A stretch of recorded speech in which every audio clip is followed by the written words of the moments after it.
नमस्कार साथियों, स्वागत है आपका अपने YouTube चैनल भाषा निकेतन में। साथियों, हम बात करेंगे आचार्य रामचंद्र शुक्ल की पुस्तक हिंदी साहित्य का इतिहास। उस पर साथियों हम चर्चा करेंगे और आज हम पढ़ रहे हैं इस पुस्तक से आदिकाल को शुरू करते हैं और ये क्लास आपका दूसरा है। तो चलिएगा वीडियो शुरू करेंगे। देखते हैं आज की हमारी क्लास हिंदी साहित्य का इतिहास, आचार्य रामचंद्र शुक्ल का यह ग्रंथ है हिंदी साहित्य का। तो चलिए आज हम क्या क्या पढ़ेंगे देखते हैं। देखिए, हम पढ़ेंगे आदिकाल प्रकरण 1 में सामान्य परिचय जो है, और आदिकाल प्रकरण 2 में अपभ्रंश काव्य, और अपभ्रंश काव्य का यह भाग रहेगा 1। कितना रहेगा? भाग 1 को हम पढ़ेंगे और आदिकाल का प्रकरण 1 को पढ़ेंगे सामान्य परिचय के रूप में। क्लास आपका यह दूसरा है। तो देखते हैं हमारा आज का सेशन। तो देखिए, आदिकाल प्रकरण 1 सामान्य परिचय। प्राकृत की अंतिम अपभ्रंश अवस्था से ही हिंदी साहित्य का आविर्भाव माना जा सकता है। माने प्राकृत की अंतिम अपभ्रंश अवस्था जो है उससे ही हिंदी साहित्य का आविर्भाव मानते हैं। उस समय जैसे गाथा कहने से प्राकृत का बोध होता था। ये देखिए, ये पूछा जाने वाला यहाँ से यहाँ तक का कथन है कि उस समय जैसे गाथा कहने से प्राकृत का बोध होता था, वैसे ही दोहा या दूहा कहने से अपभ्रंश या प्रचलित काव्य भाषा का पद्य समझा जाता है। समझ रहे हैं ना? यह जो आपका यहाँ से लेके यहाँ तक का जो कथन है आपका, यह कथन आपका परीक्षा में इतना पूछा जा चुका है। ठीक है, तो चलिए, अपभ्रंश या प्राकृताभास हिंदी के पदों का सबसे पुराना पता तांत्रिक और योग मार्गी बौद्धों की सांप्रदायिक रचनाओं के भीतर विक्रम की कौन सी 7वीं शताब्दी के अंतिम चरण में लगता है। क्या कहा है कि जो अपभ्रंश या प्राकृताभास हिंदी है उसके पदों का सबसे पुराना जो पता है वो तांत्रिक या योग मार्गी जो बौद्धों की सांप्रदायिक रचनाओं के भीतर विक्रमी की 7वीं शताब्दी के अंतिम चरण में लगता है। मुंज और भोज संवत 1050 के लगभग तो ऐसी अपभ्रंश या पुरानी हिंदी का पूरा प्रचार शुद्ध साहित्य या काव्य रचनाओं में भी पाया जाता है। अतः हिंदी साहित्य का आदिकाल संवत 1050 से लेकर संवत 1375 तक, अर्थात महाराजा भोज के समय से लेकर हमीर देव के समय के कुछ पीछे तक माना जा सकता है। यह भी कथन आप लोग याद रखें कि हिंदी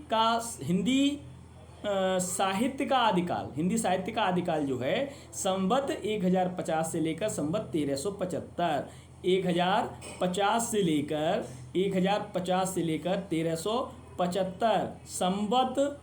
ठीक है, संवत का माना जाता है। जो समय कौन सा है साथियों? जो समय कौन सा है? महाराजा भोज से हमीर देव के समय तक का है। ठीक है, यद्यपि जनश्रुति इस काल का आरंभ और पीछे ले जाती है और संवत 770 से भोज के पूर्व पुरुष राजा मान के सभासद पुष्य नामक किसी वंदी जन का दोहा में एक अलंकार ग्रंथ लिखना बताती है, जो शिवसिंह सरोज पर इसका कहीं कोई प्रमाण उपलब्ध नहीं है। ठीक है, देखते हैं अगला हमारा पेज है कि आदिकाल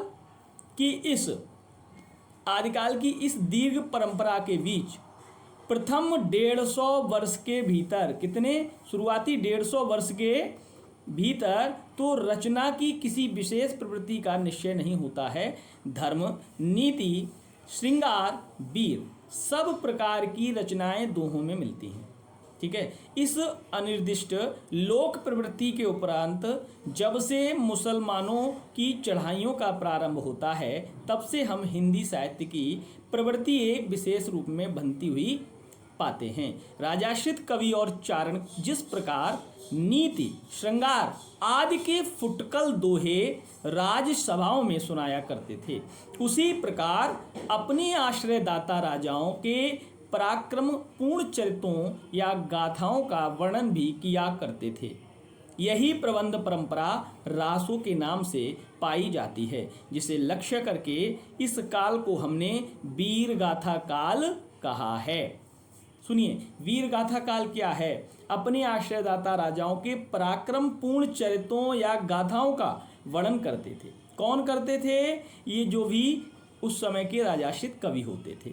यही प्रबंध परंपरा रासों के नाम से पाई जाती है, जिसको इन्होंने वीर गाथा काल कहा है। दूसरी बात, इस आदिकाल के संबंध में ध्यान देने योग्य क्या है कि इस काल की जो साहित्यिक सामग्री प्राप्त है उसमें कुछ तो असंदिग्ध है और कुछ संदिग्ध है। असंदिग्ध सामग्री जो कुछ प्राप्त है उसकी भाषा अपभ्रंश अर्थात प्राकृताभास, माने प्राकृत की रूढ़ियों में बहुत कुछ बद्ध, उसे हम प्राकृताभास कहते हैं, हिंदी है। माने क्या कहा है? जो इन सभी जो साहित्य में, मतलब दूसरी आदिकाल के संबंध में ध्यान देने की बात कौन सी बताई गई है कि जो असंदिग्ध और संदिग्ध है उसमें असंदिग्ध सामग्री कुछ प्राप्त है। वो कैसी है? वो किस भाषा में है? वो साथियों हमारी अपभ्रंश अर्थात प्राकृताभास हिंदी है। इस अपभ्रंश या प्राकृताभास हिंदी का अभिप्राय यह है कि यह उस समय की ठीक बोलचाल की भाषा नहीं है जिस समय की इसकी रचनाएं मिलती हैं। यह उस समय के कवियों की भाषा है। कवियों ने काव्य परंपरा के अनुसार साहित्यिक प्राकृत के पुराने शब्द तो लिए ही हैं, जैसे पीछे की हिंदी में तत्सम संस के शब्द लिए जाने लगे। विभक्तियों, कारक चिन्ह और क्रियाओं के रूप आदि भी बहुत कुछ अपने समय से कई सौ वर्ष पुराने रखे हैं। बोलचाल की भाषा घिस घिसाकर बिल्कुल जिस रूप में आ गई थी, सारा वही रूप न लेकर कवि और चारण आदि भाषा का बहुत कुछ वह रूप व्यवहार में लाते थे, जो उनसे कई सौ वर्ष पहले से कवि परंपरा रखती चली आती थी।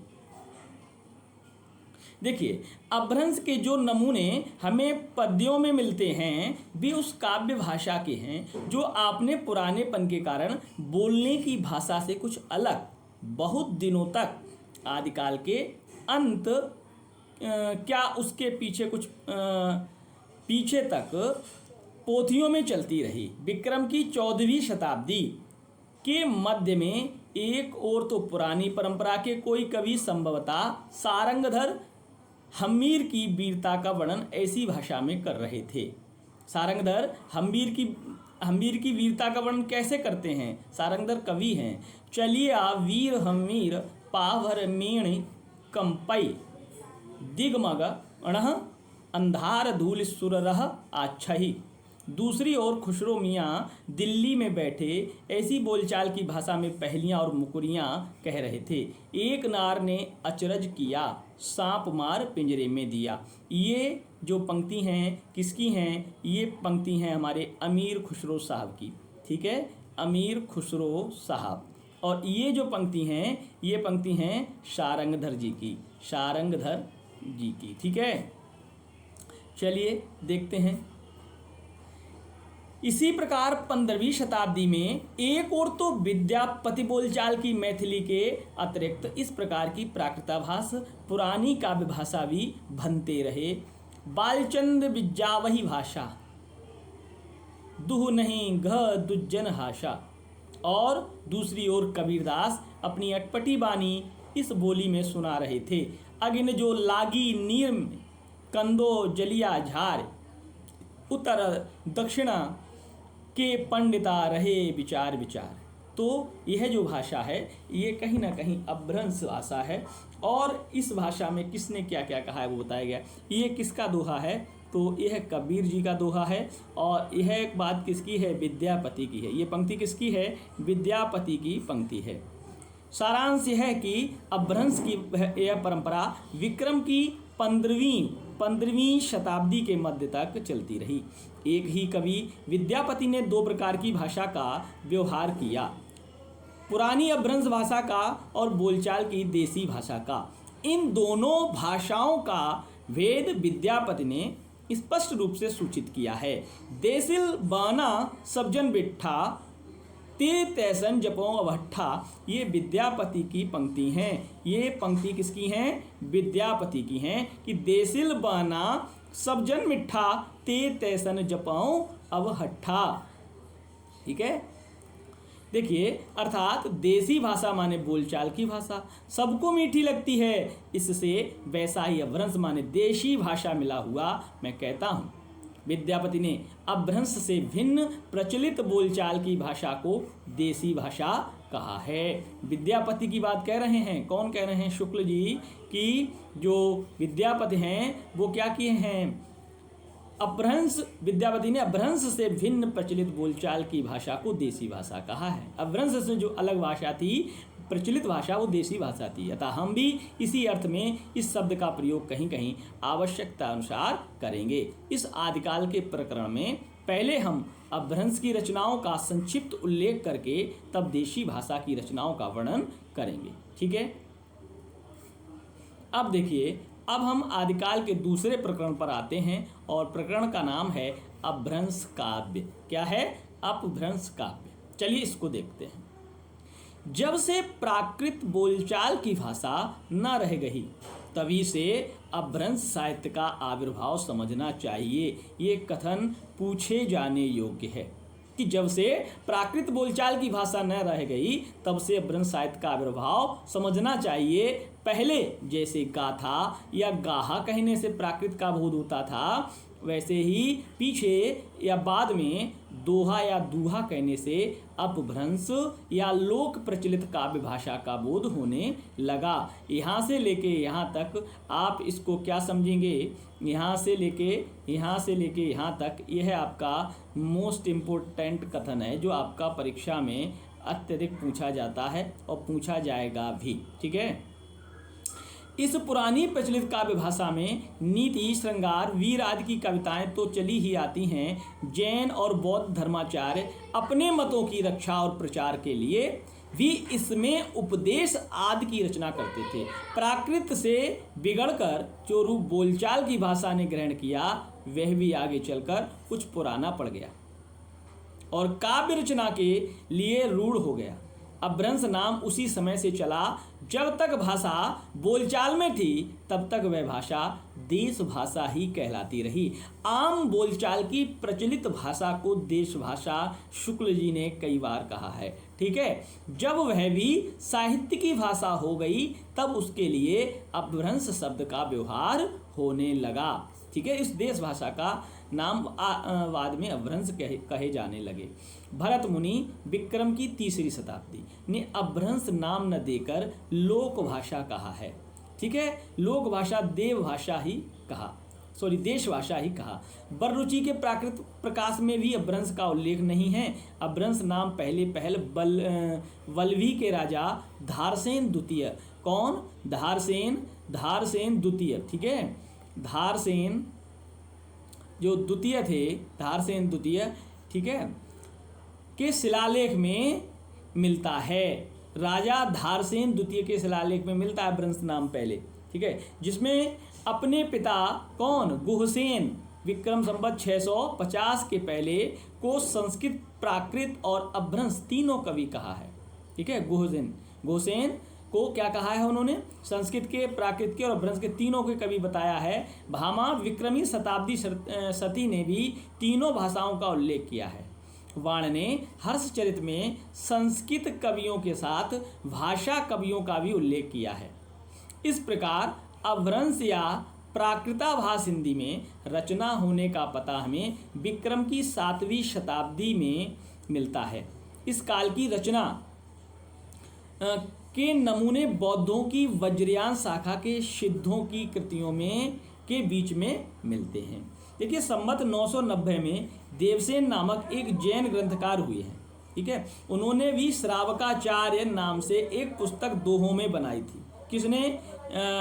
देवसेन ने। ठीक है, देवसेन की रचना क्या है? श्रावकाचार्य, जिसकी भाषा अपभ्रंश का अधिक प्रचलित रूप लिए हुए है। जैसे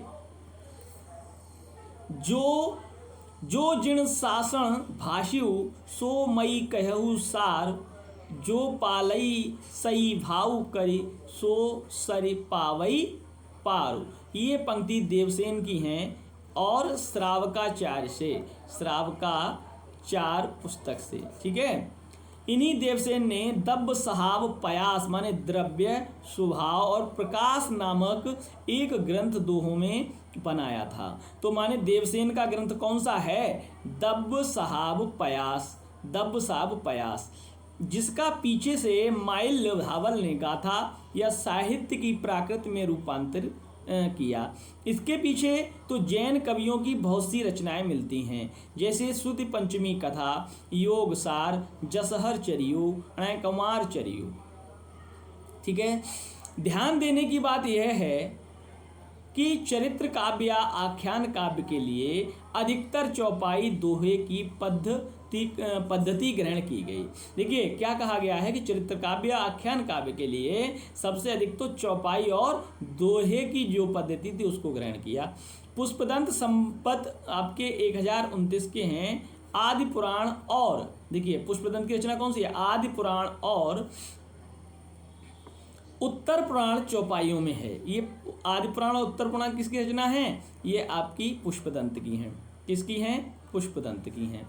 उसी काल के आसपास का जसहर चरियु यशधार चरित्र भी चौपाइयों में रचा गया है। जैसे विनु धावलेण सयडु की किम हल्लई हे और विणु जीवेण देहु की चल्लई, विणु जीवेण मोक्ष को पावई और तुम हारिसु की अपन आवड़।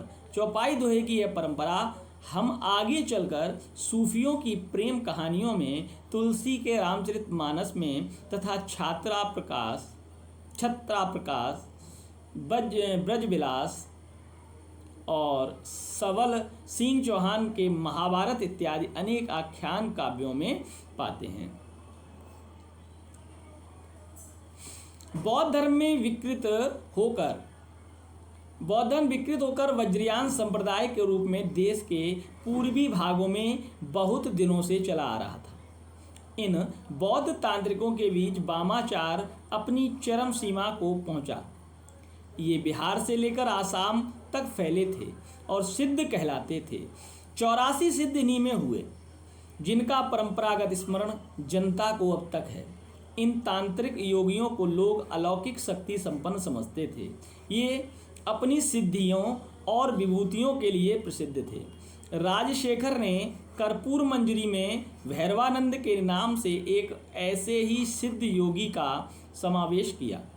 इस प्रकार जनता पर इन सिद्ध योगियों का प्रभाव विक्रम की 10वीं शताब्दी से ही पाया जाता है, जो मुसलमानों के आने पर पठानों के समय तक कुछ न कुछ बना रहा। बिहार के नालंदा और विक्रमशिला नामक प्रसिद्ध विद्यापीठ इनके अड्डे थे। बख्तियार खिलजी ने इन दोनों स्थानों को जब उजाड़ा और तब से ये तितिर वितिर हो गए। बहुत से वोट आदि अन्य देशों को चले गए। अब देखिए 84 सिद्धों के नाम। देखिए 84 सिद्ध कौन कौन हैं? लुईपा, लीलापा, विरूपा, डोम्भीपा, सबरीपा, सरहपा, कंकालीपा। सरहपा ठीक है, हिंदी का इन्हें प्रथम कवि कहा जाता है। ठीक है, हिंदी का प्रथम कवि कह दीजिए। और मीनपा, गोरक्षपा, चौरंगीपा, वीणापा, शांतिपा, तंतीपा, चमरीपा, खड़गपा, नागार्जुन, कन्हपा, कणरिपा, थगनपा, नारोपा, शीलपा, तिलोपा, अंजनंपा, छत्रापा, भद्रपा, दोखंदीपा, अजोगीपा, कालपा, दोभीमपा और ककड़मपा, कमरीपा, डोंगीपा, भदेपा, तंधोपा, कुकुरीपा, कुचिपा, धर्मपा, महीपा, अचिंतिपा, भल्लहपा, नलिनपा, भूसुकुपा, इंद्रभूति, मेकोपा, कुठालीपा, कमरीपा, जालंधरपा, राहुलपा, घरवरीपा, धोगरीपा, मेदिनीपा, पंकजपा, घटापा, जोगीपा, चेलुकूपा, गुंडुरीपा, निर्गुणोपा, जयानंत, चरपटीपा, चंपकपा, विखनपा, भलीपा, कुमरीपा, चवरीपा, मणिभद्रपा योगिनी, मणिभद्रपा ये योगिनी हैं, और कनखलापा ये भी योगिनी हैं, 4 योगिनियाँ हैं। और कलकल्पा, कतालीपा, दाहुरीपा, उधारीपा, कपालपा, किलपा, सागरपा, सर्वभक्षपा, नागबोधिपा, द्वारिकीपा, पुर्तलीपा, पनहपा, कोकालीपा, अनंगपा, लक्ष्मीकरा योगिनी और समुदपा व भलीपा, ये 84 सिद्ध हैं। ठीक है। पा आदरार्थक पाद शब्द है। इस सूची के नाम पूर्वों पर कालानुक्रम से नहीं हैं, इनमें से कई एक समसामयिक थे। वज्रयान शाखा में जो योगी सिद्ध के नाम से प्रसिद्ध हुए, वे अपने मत का संस्कार जनता पर भी डालना चाहते थे। इससे वे संस्कृत रचनाओं के अतिरिक्त अपनी वाणी अभ्रंश मिश्रित देश भाषा या काव्य भाषा में भी बराबर सुनाते रहे। उनकी रचनाओं का एक संग्रह पहले हरप्रसाद शास्त्री ने बंगला अक्षरों में बौद्ध गान या दोहा के नाम से निकाला। हरप्रसाद शास्त्री का बंगला अक्षरों में ये बौद्ध गान या दोहा के नाम से निकाला था। पीछे त्रिपिटकाचार्य राहुल सांकृत्यायन जी भोट देश में जाकर सिद्धों की और बहुत सी रचनाएं लाए। सिद्धों में सबसे पुराने सरोज वज्र भी नाम है, जिनके काल डॉक्टर विनय तोष भट्टाचार्य ने विक्रम संवत 690 निश्चित किया है। उनकी रचना के कुछ नमूने नीचे दिए जाते हैं, इस प्रकार हैं। अंतस साधना पर जोर और पंडितों को फटकार, पंडिया सल सत्ता बखाण देही रुद्र बसंत ना जाने, अमणा गमन अण तेन विखंडिया, तो भी इन्हें लज्ज वणई हूँ पंडिया, जही मन पवन न संचरई रवि ससि नाह पवेश, तही वड़ चित्त बेसाम करो सरेह कहिस अब उवेश, घोर अंधारे चंदमणि जिमि उज्जो करेई। ये पंक्तियाँ परम महासुख सुह एक कणे दुर्य अशेष हरेई।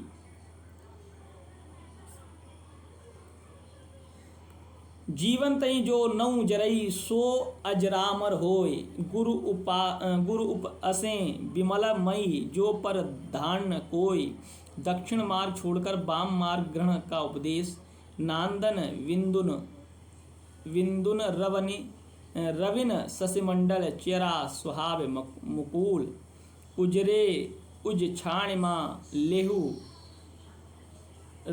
लेहुरे बंक नियहि बोहिमा जाहुरे लंक, का तरवर पंचविडाल चंचल जिये पैठो काल, दिट करिय महासुह परिमाण, लुई वणई गुरु पिछुहि जान, भाव न होई अभावण जाई, ऐस समोह को पतियाई। ये चौपाई है। Louis वणई what दुलख विड़ाण, तिय धाये विलसई लागेण।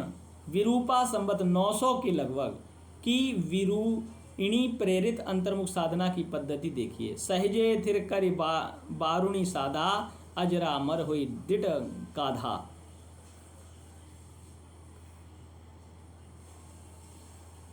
और दशमी द्वारत चिद्दई देखिया, आयल ग्राहक अपने वहिया। 64 घड़िये डेढ़ पसारा, पैठल गराह नहीं निसारा।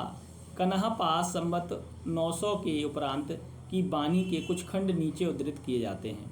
एक कण कई जई मंत्रण तंत, इणिय धारणी लेकिल करंत, इणिय घर घरणी जब जावण जई, तावकी पंचवण बिहरई तिम जिम लोण बिलजई, पाणी हई तिम घरिणी लई चित्त, समरस जई तखणे जई पुणते सम नित्त। ठीक है, ये कन्हपा के हैं। वज्रानियों की योग तंत्र साधनाओं में मध्य तथा स्त्रियों की विशेषतः डोमिनी रज की आदि का अबाध सेवन एक आवश्यक अंग था। सिद्ध कन्हपा डोमिनी का आह्वान गीत इस प्रकार गाते थे। नगर बाहिरे डोंबी तोहरी कुणिया छई, छोड़ जाए जो ब्राह्मणानिया।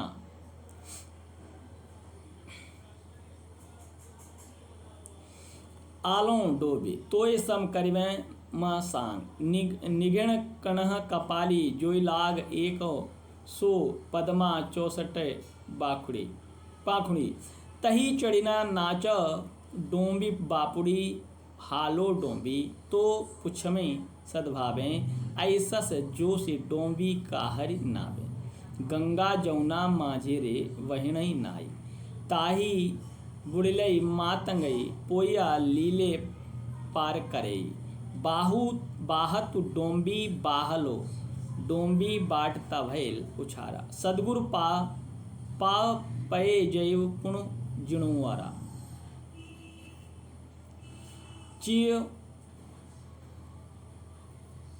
चिउथिर कर गेउरे नाई अन्न उपाय पारण जाई कापालिक जोगियों से बचे रहने का उपदेश घर में सास नद आद देती ही रहती थीं, पर वे आकर्षित होती ही थीं जैसे कृष्ण की ओर गोपियां होती थीं। राग देश मोह लाइए छार परम भीख लवयो मुतिहार मारिय सासु ननद घरे साली माँ मारिया कन्हा भैल कवाली। थोड़ा घट के भीतर का बिहार देखिए। नाणी शक्ति दिय धारिय खदे अनह डमरू बाजय बाजड़ वीर नादे काणह कपाली जोगी पैठे चारे और देह नरी बिहरई अकारे। इसी ढंग का कुकुरिपा संवत 900 के उपरांत का एक गीत लीजिए।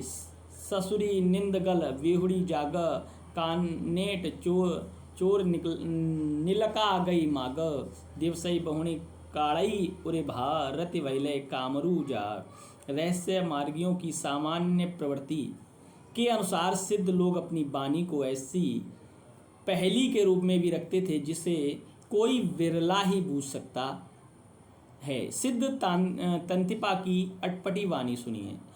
बेंग संसार बाड़लई जा दुहिल दूध के बेटे समा वलद वियाल गवेऊ बांझे और पिटा दुही इतना सांझे जो सो बूझी सो धानी बुद्धि जो सो चोर सोई साधी निते निते शियाला विह सम जूझवा ढंड पाएर गीत विरले बूझा। बौद्ध धर्म ने जब तांत्रिक रूप धारण किया तब उसमें 5 ध्यानी बुद्धा और उनकी शक्तियों के अतिरिक्त अनेक बोधिसत्वों की भावना की गई जो सृष्टि का परिचालन करते हैं। वज्रयान में आकर महासुखवाद का प्रवर्तन हुआ। प्रज्ञा और उपाय के योग से इस महासुख दशा की प्राप्ति मानी गई है। इसे आनंद स्वरूप ईश्वरत्व की समझिए। निर्वाण के 3 अवयव ठहराए गए शून्य, विज्ञान और महासुख।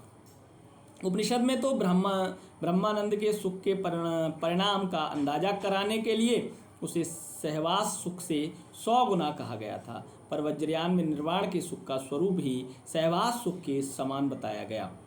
शक्तियों सहित देवताओं के युगनद्ध स्वरूप की भावना चली और उनकी नग्न मूर्तियां सहवास की अनेक अश्लील मुद्राओं में बनने लगीं, जो कहीं कहीं अब भी मिलती हैं। रहस्य या गुहे की प्रवृत्ति बढ़ती गई और गुहे समाज या स्त्री समाज स्थान स्थान पर होने लगे।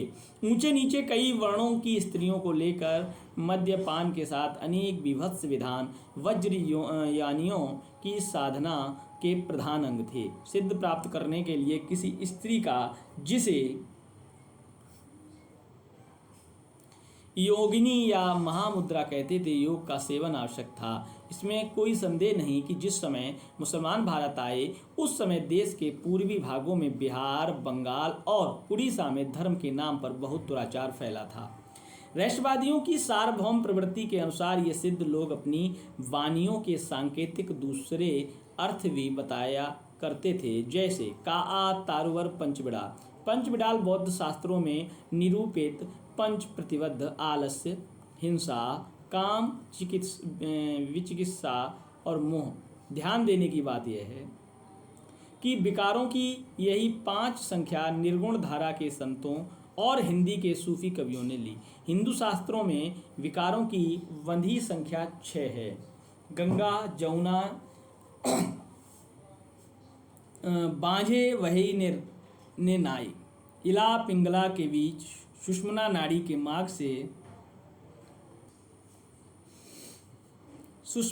के मार्ग से शून्य देश की ओर यात्रा। इसी से वे अपनी वाणियों की भाषा को संध्या भाषा कहते थे। तो साथियों, हमने आज आचार्य शुक्ल की पुस्तक से आदिकाल शुरू किया और आदिकाल में साथियों हमने अपभ्रंश काव्य पढ़ा। और अपभ्रंश काव्य का यह हमारा साथियों पहला वीडियो है और इसके साथ अपभ्रंश काव्य को और पढ़ना है तो आप लोग जुड़े रहिएगा। हमारा यह सेशन चलता रहेगा और कुछ समस्याएं वीडियो में जो टेक्निकल हैं वो आवाज़ कम इत्यादि की साथियों वो दूर हो जाएंगी। जल्द ही कोशिश कर रहे हैं। तो फिर मिलते हैं अगले वीडियो में, तब तक के लिए नमस्कार, धन्यवाद।